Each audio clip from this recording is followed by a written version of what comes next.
Supreme নির্দেশে চাকরি হারিয়েছেন রাজ্যের প্রায় 26,000 শিক্ষক ও শিক্ষাকর্মীরা।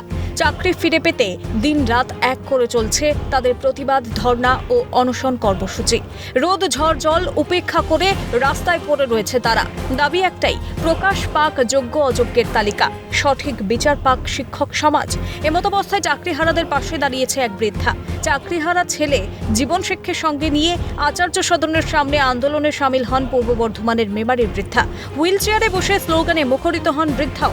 এছাড়া চাকরিহারাদের পাশে দাঁড়িয়েছেন কাদম্বিনীর শিক্ষিকা কল্যাণী কবিরাজও। তিনি বলেন, এই সরকার মঙ্গলের জন্য নয়, দুর্নীতি ঢাকতেই ব্যস্ত এই রাজ্য সরকার।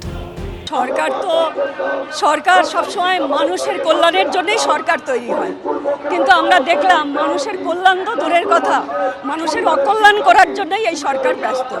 2011 সালের পর থেকে আমরা লক্ষ্য করে এসেছি। ফলে ন্যায় বিচার পাওয়া তো দূরে থাক, বিচারের বাণী নিভৃতে কাঁদছে। এটা আমরা আশা করতে পারি না গোটা শিক্ষক সমাজ।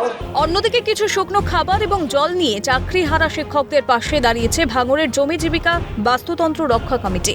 সংগঠনের যুগ্ম সম্পাদক মির্জা হাসান জানান, শিক্ষকদের এই আন্দোলনকে আমরা পূর্ণ সমর্থন জানাচ্ছি।